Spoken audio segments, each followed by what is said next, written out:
Well, it's great to be with you. We're in the next part of our series, Deep and Wide, and I'm really excited to be able to share this week on our lounge environment and what that means and what it looks like. So if you haven't seen any of the messages up until this point, we've been asking the question, what does it mean for us as a community to go deep in our faith and go wide in our expression of love and invitation to people in our community or that come through Good Life in any different way, how we can welcome them and create a place of hospitality and understand that people are on different stages of their journey in life and in their faith. And that we need to not just have one space that is a one size fits all for everyone, but understanding that there are different environments that help people at the different stages of their journey and their relational journey with both people, but also with God.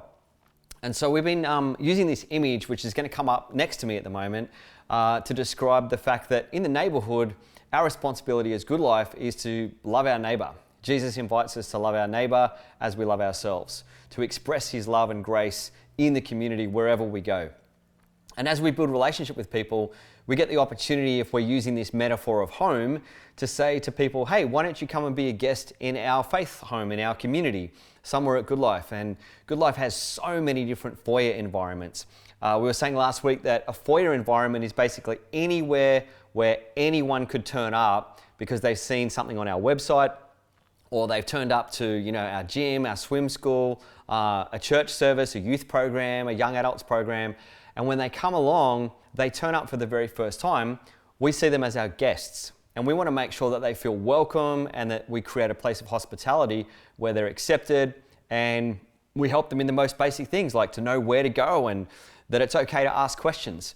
We don't want people's experience to be, but when they come along to Good Life, to be that they came along and they felt weird and like not welcome, and we were all about doing what we do, and we missed the fact that a guest has walked into our community or a space that's really familiar to us.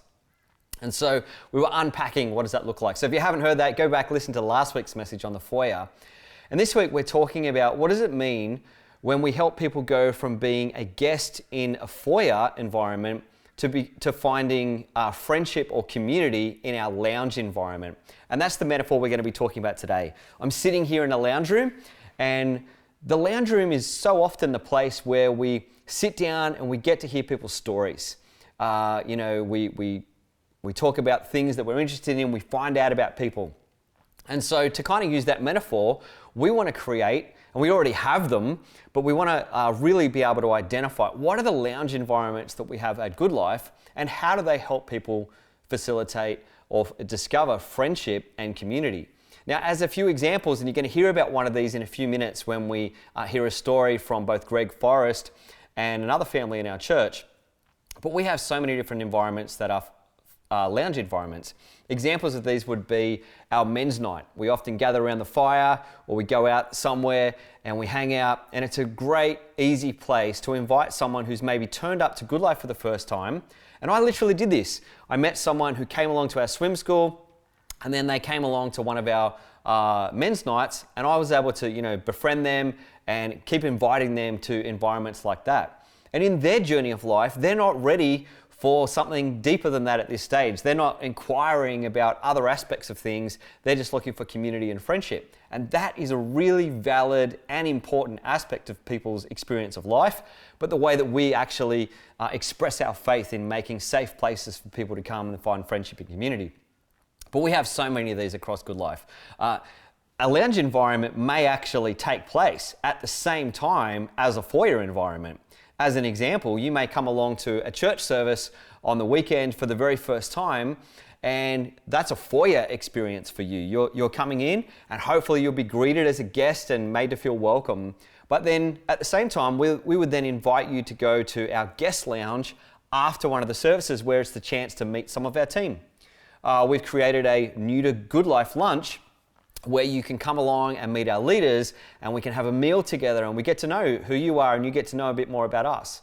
So that's an example of how we're intentionally trying to create lounge environments that help people move from just being a guest or not known in a community to actually finding a place of community and even friendship. One of the reasons why this is so important is because one of the big problems we have in our society and culture and this has not been new to today, this is throughout history, but has been this whole issue of disconnection, loneliness, people feeling isolated, and maybe they've been hurt in community or some environment before, and so because of the hurt they've experienced in that place, it's a really big thing for them to re-enter into a place of community. I want to read to you from the writings in the Old Testament of Ecclesiastes chapter 4, and the second part of this passage is often one that you will be perhaps familiar with because we hear this a lot at weddings. But this is the passage that I want to read, and I want to highlight what the writer of Ecclesiastes says. And this is commonly referred to as wisdom literature.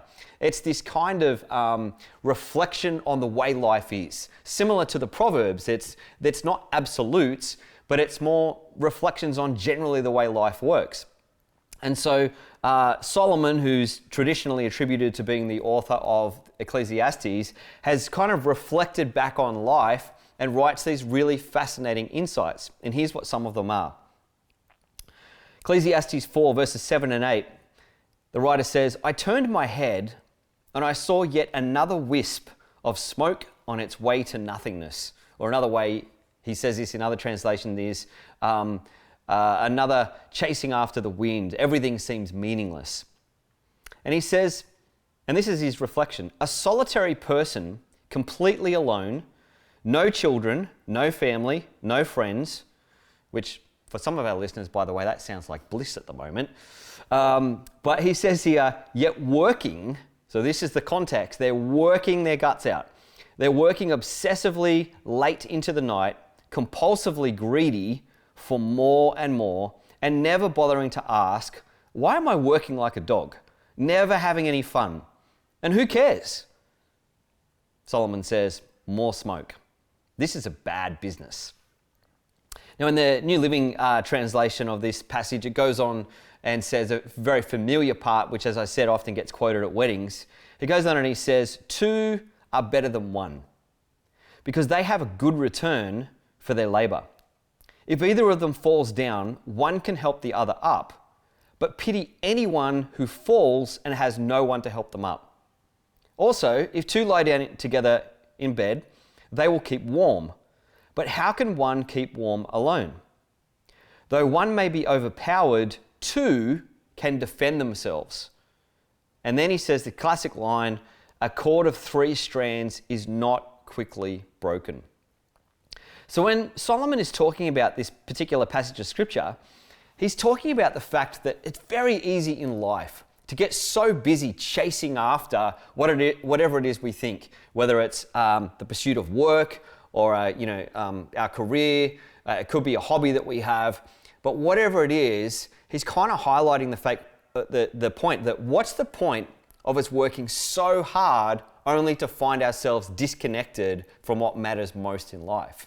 And that is relationship, being in community with others, knowing that when life gets tough, we're actually not doing it alone. We actually have people to help us, to support us, to lift us up when we're struggling. To understand that as we navigate the mystery and the complexity of life, there's actually a community of people around about us that are there to support us. And for us to do this really requires for us to invest in this kind of relationship, to invest in community. Henry Nouwen, the famous Catholic priest who has written some extraordinary books, he has a statement that I find really challenging. He says, "Community is the place where the person that you least want to live with always lives." And when I read that, I was like, oh my goodness, that is so true. What often happens is when we move from a place, using the metaphor we're speaking about, from being a guest in the foyer to finding friendship in a lounge room, it's actually a step that requires a level of risk. And for some of us, that risk is a small risk because we may have an idealized view of what community and friendship is going to look like. For others of us, we've maybe tasted of this as being not as easy as some would expect, or maybe you've had a tough time finding friendship or community.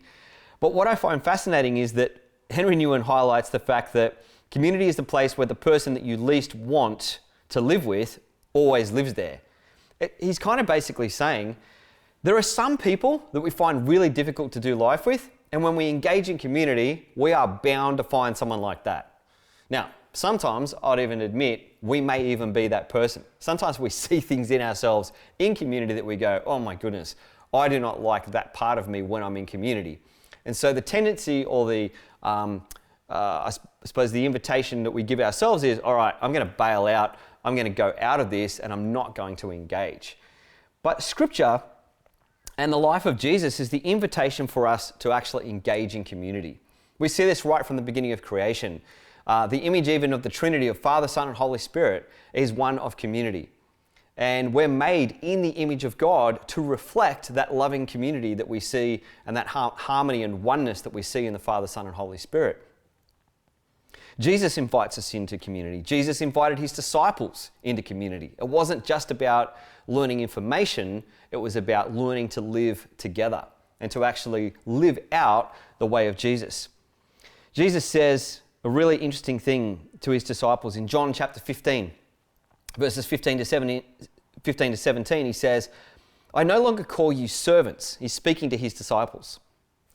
Because a servant does not know his master's business. Instead, I have called you friends. Now this is a radical thing because a rabbi or a teacher of the law would not normally call their disciples friends. But he's highlighting the fact that he's calling them into relationship. For everything that I learned from my Father, I have made known to you. You did not choose me, but I chose you, and I appointed you so that you might go and bear fruit that will last, and so that whatever you ask in my name, the Father will give you. And this is my commandment. Love each other. Love one another.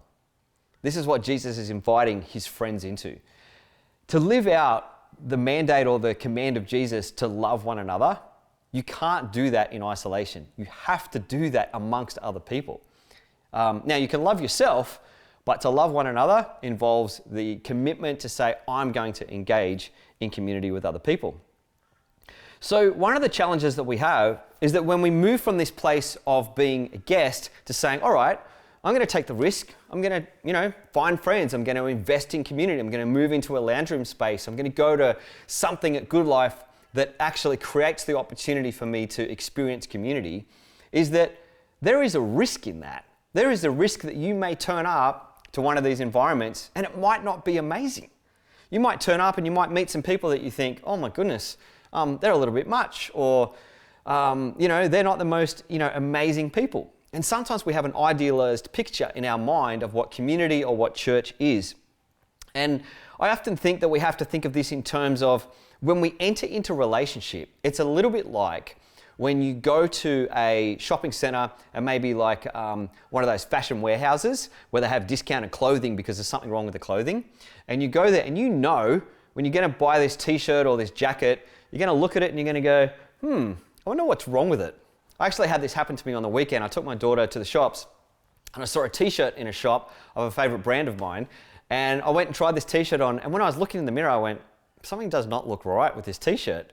And I walked out and I realized that the sleeves of the t-shirt were actually out of whack. And I thought, I wonder if that's the fashion or that's actually a mistake.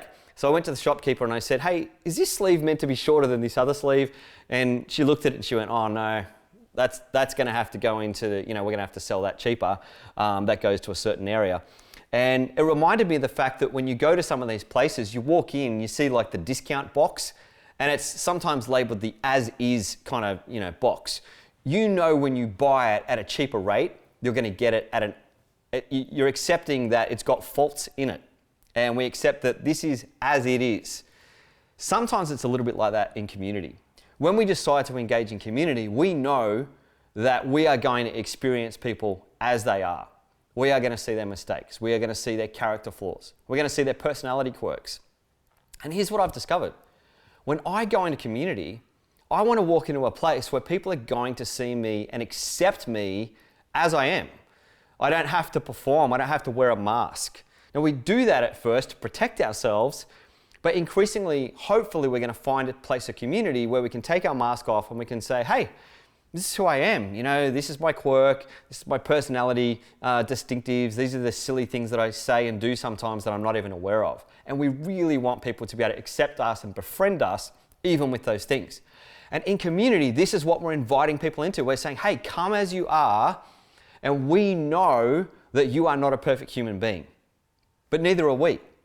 And this is the invitation for us to actually apply what we want others to do to us, and to actually do this for other people. We spoke about this last week when Jesus said, do unto others as you want others to do unto you.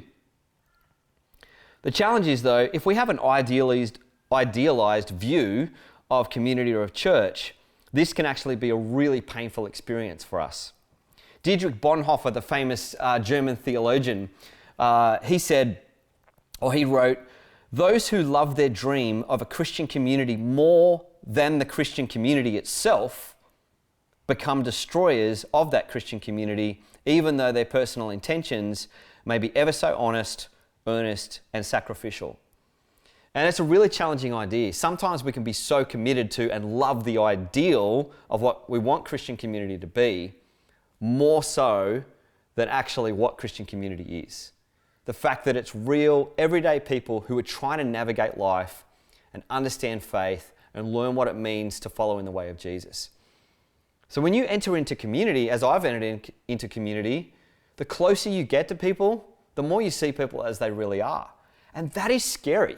It's scary because, I've got to practice being loving and gracious and accepting. But isn't that the very thing that I want other people to do for me? And when we realize that and we have this commitment, it should lower our levels of judgment.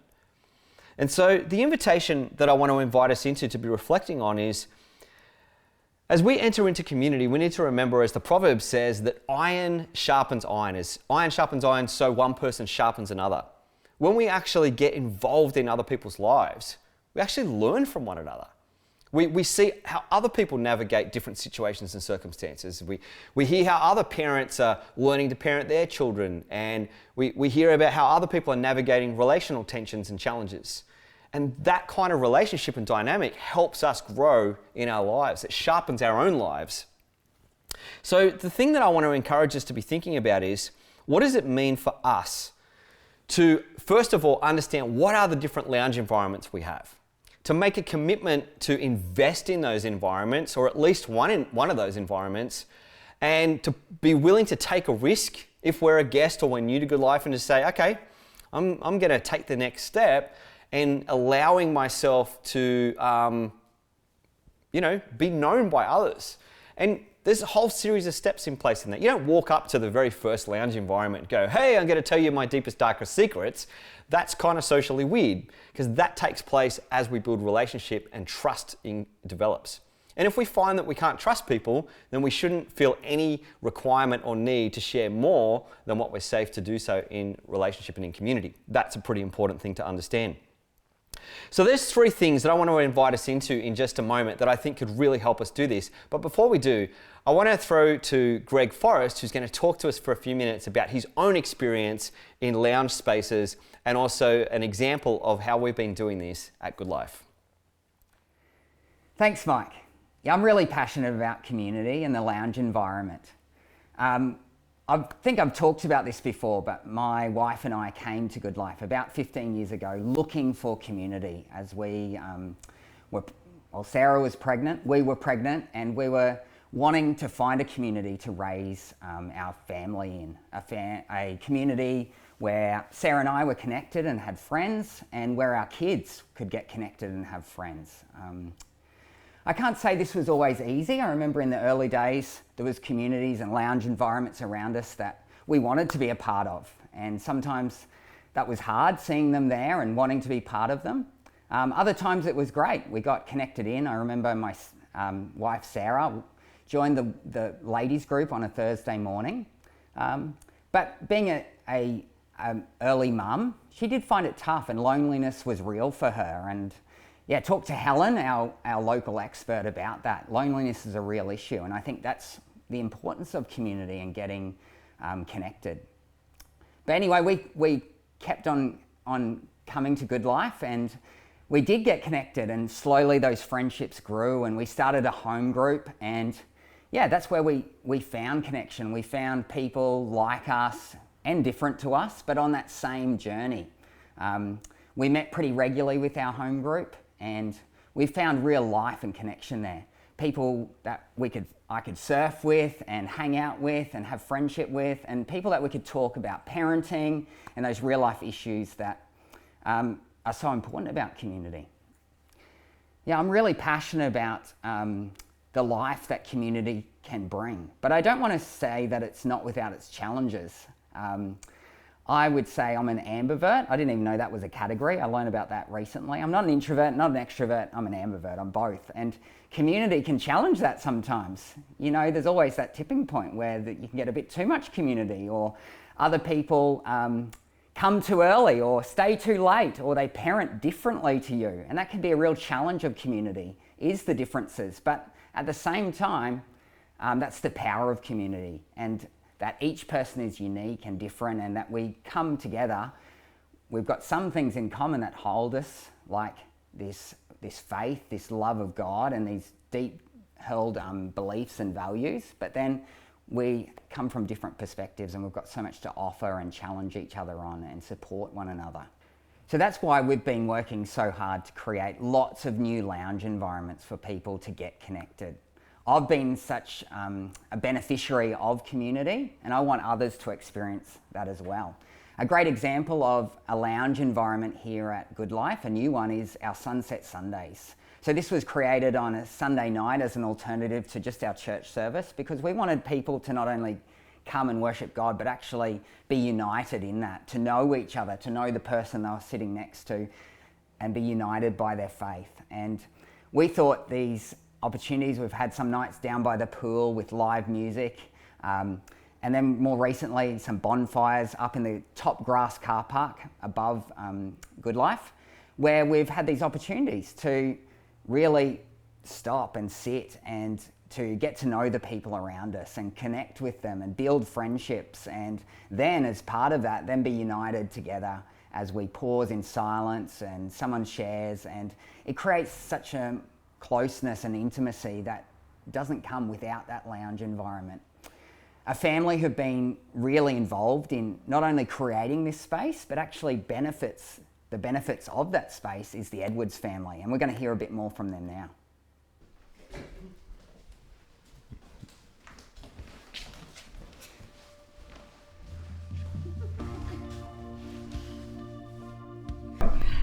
We're the Edwards family. I'm Tanya, and this is my husband Lee. We've got Jesse and Jake at the end, and Marley, and Joy is not here. And so we've been going to Good Life for about 12 years, and Marley's connected through Good Life through her kids, helping out at Kids Club, and the boys have all been to youth group. And we've been helping with the setup, you know, getting the lights set up and setting up chairs and tables, just picnic rugs and things like that, and helping with the fire.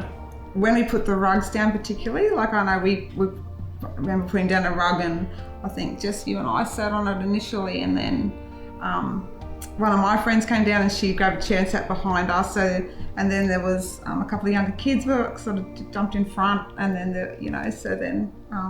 so we're all different ages on the one rug, just enjoying each other's company, and it's about deepening those friendships and meeting new people, and you get to walk around and meet a bunch of new people, which is pretty good. And it's nice and relaxing with the fire and stuff. Yeah, makes it easier to make conversations. Yeah. So on the first night, a mother with two smaller children came along, and they sat down on the rug and were just sort of looking at the fire and stuff, and Tanya wandered over and said, "Hey guys, you can make some s'mores if you like," and their faces just lit up with so much joy, and went and made their s'mores, and they just had a really good time. It was just good to see them experiencing something for themselves in that environment. Whereas I suppose, just coming to church, they'd probably just sit down and colour in or something like that, so it's a little bit more exciting for them. Like there's been studies shown about engaging with people around a fire. And so they say it's the crackling of the fire, actually the noise of that actually lowers people's blood pressure. So when that happens, everyone else gets more relaxed. And so when people are more relaxed, then you have better conversations and more positive conversations, and people feel a lot more engaged. It's a very inviting place. Yeah. People feel more welcome. I guess it doesn't matter what age group, what you look like, whatever you are, whoever you are, you're always welcome here. Get to know everybody. It's really a nice space. Because you get s'mores. You get to make s'mores. That's one good reason. Chocolate, coffee and s'mores. Yeah. Yeah. Get to sit around a fire, get to hang out with a bunch of cool people, meet new people. Being with like Mike and Ryan, when they speak, it's a lot more, they're sort of really good communicators, and they're very easy to get along with, very easy to talk to, and it doesn't feel like you're sitting in church, it just feels like a natural conversation around a fire. It breaks down a lot of barriers between what church is about. So some people that I've brought to church in the past, that, you know, singing worship songs, sitting in a row of chairs is very foreign when they're not used to that, but when you come to a space like a Sunset Sunday, it's very comfortable.